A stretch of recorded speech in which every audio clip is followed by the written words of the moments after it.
Hola, ¿cómo están?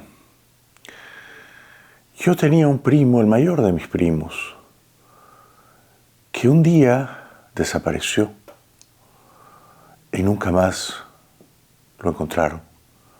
Y vaya que sus padres lo buscaron. Nunca se supo qué le pasó. Voy a contar brevemente su historia, porque es una historia literaria, novelesca, con un final triste, desgraciadamente. Y es una historia que he contado, al menos en parte, en uno de los capítulos de mi novela Yo amo a mi mami, una novela que recrea los años de mi infancia. Pues en efecto, cuando yo era un niño, el mayor de todos mis primos se llamaba Juan Mauricio, y era hijo del hermano mayor de mi madre. Era hijo de Juan Letts, que en paz descanse.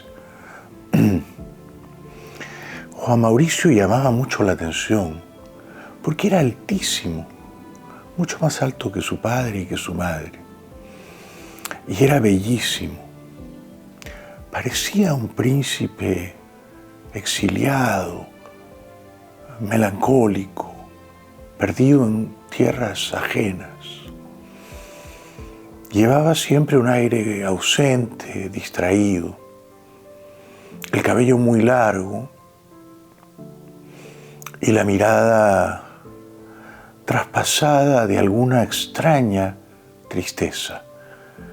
Era, ya digo, un príncipe espigado y melancólico, Juan Mauricio.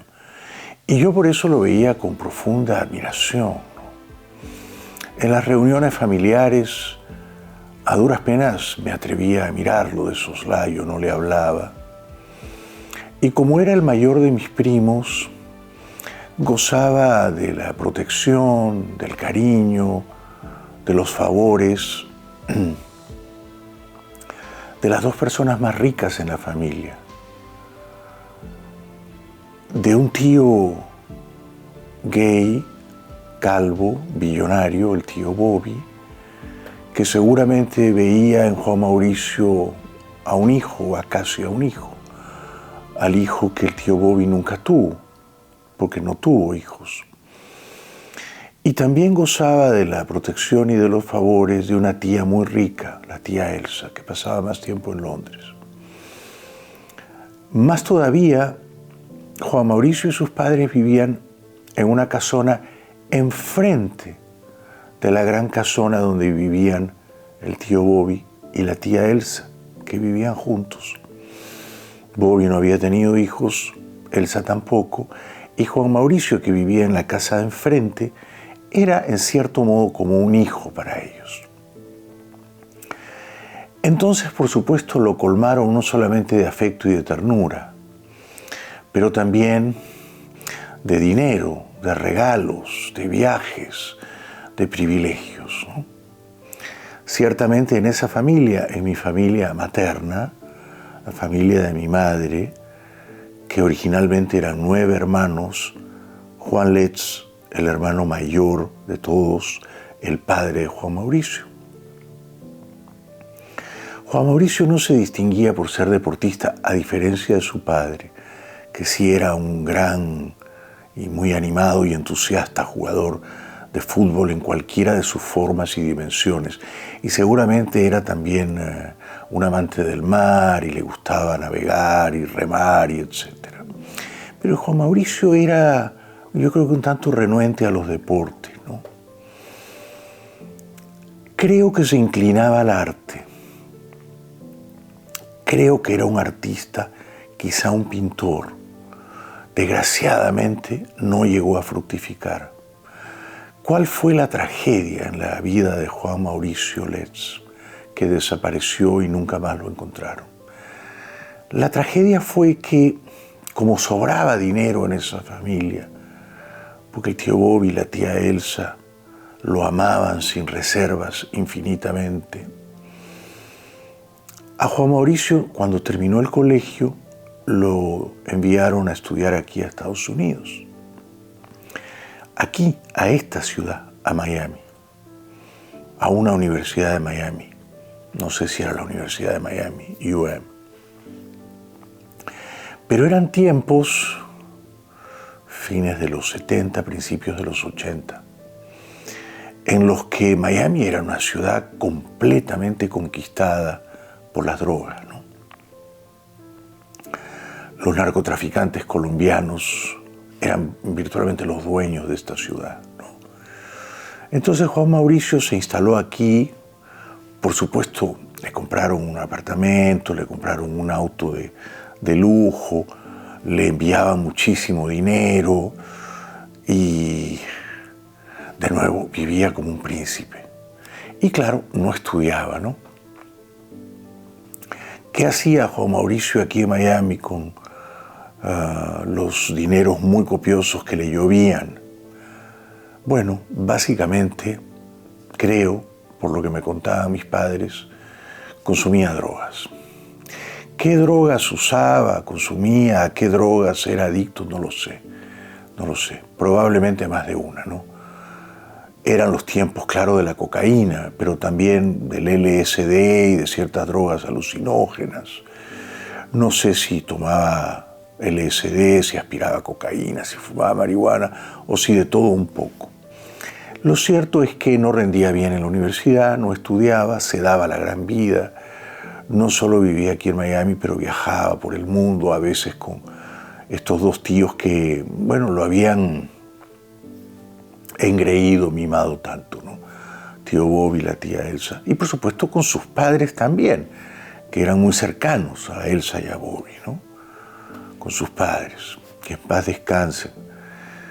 Y que sufrieron tantísimo, se pueden imaginar, cuando Juan Mauricio desapareció. Pero antes de desaparecer, como ya estaban preocupados porque Juan Mauricio no rendía bien aquí y corría el rumor de que se había vuelto un adicto a las drogas, lo llevaron de regreso a Lima.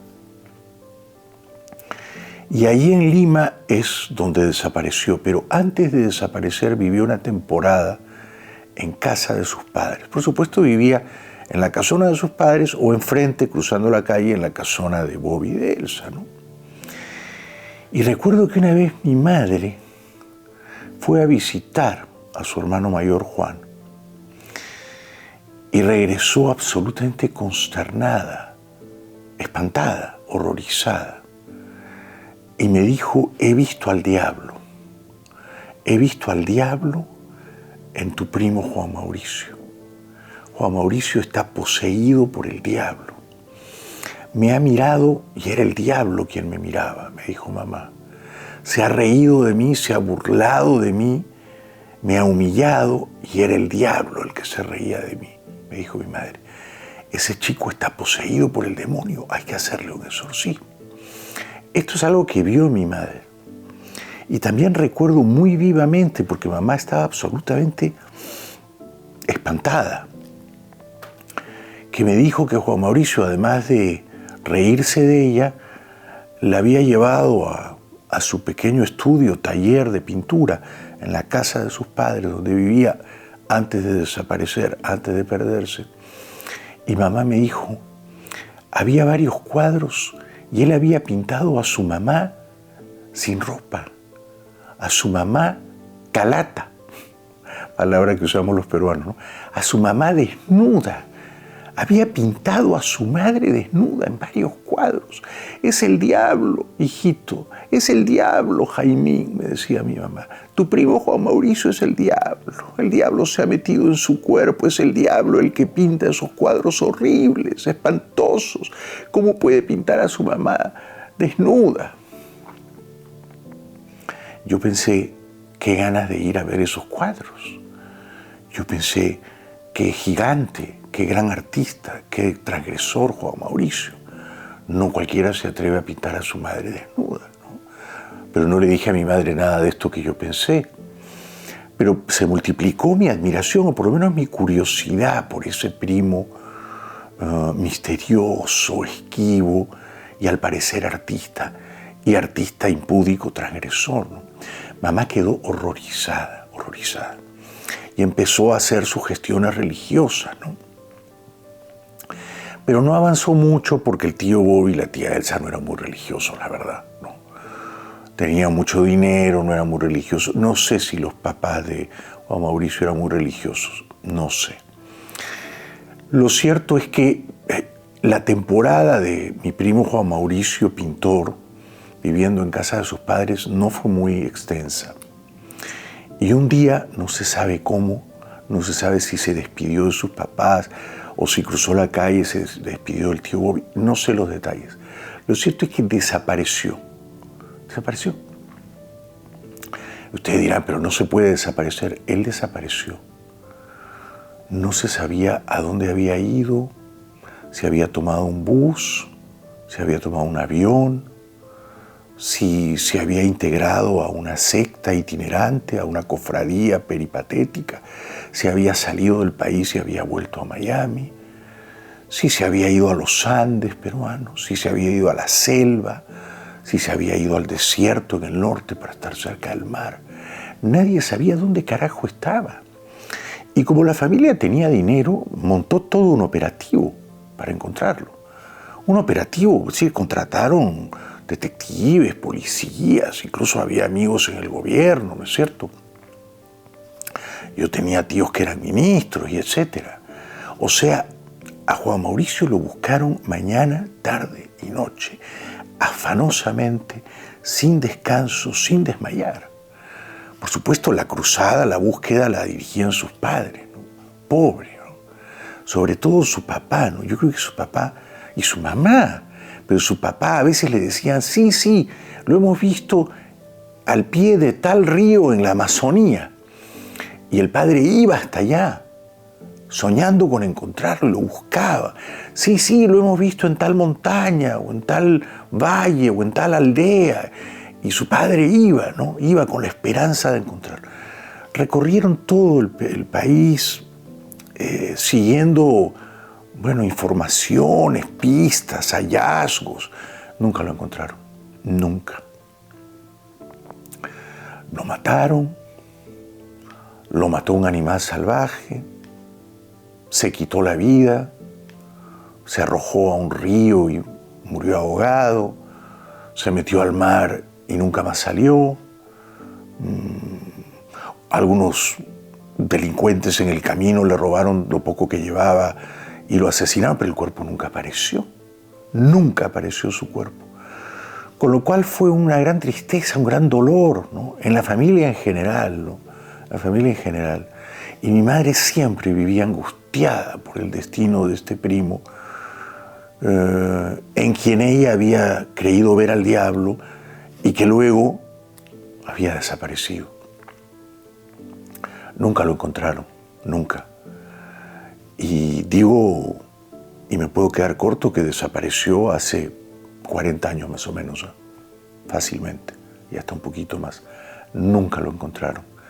Y yo me quedé con el pálido recuerdo de su rostro, de su mirada melancólica, de su sonrisa tristona, de su aire ausente, porque no sé si ya estaba drogado cuando yo lo veía en esas pocas reuniones familiares, y de su elegante renuencia para jugar fútbol, para chocar con otros varones practicando un deporte, para transpirar, ¿no? Él vivía arriba, y flotaba, levitaba, era gaseoso, etéreo e inacible, y luego se hizo un fantasma, se hizo una sombra, y nadie pudo encontrarlo. Sus padres murieron, sus hermanas se convirtieron en grandes artistas, en grandes pintoras, sumamente talentosas ambas, Luz y Carmen, sumamente. Pero los papás de este primo que desapareció y al que nunca encontraron, yo creo que nunca se recuperaron de esa tragedia, ¿no? La de perder a un hijo y no saber si está vivo en algún lugar, atrapado, rehén, sufriendo, pasando hambre, drogándose, qué sé yo. Nunca apareció. Se me aparece a veces en sueños, ¿no? Se me aparece a veces, pero nunca son sueños felices, son sueños torturados. Y él trata de volver a un lugar al que no puede regresar. Se fue. Si su voluntad era irse y perderse y terminar con su vida, ejecutó libremente su voluntad.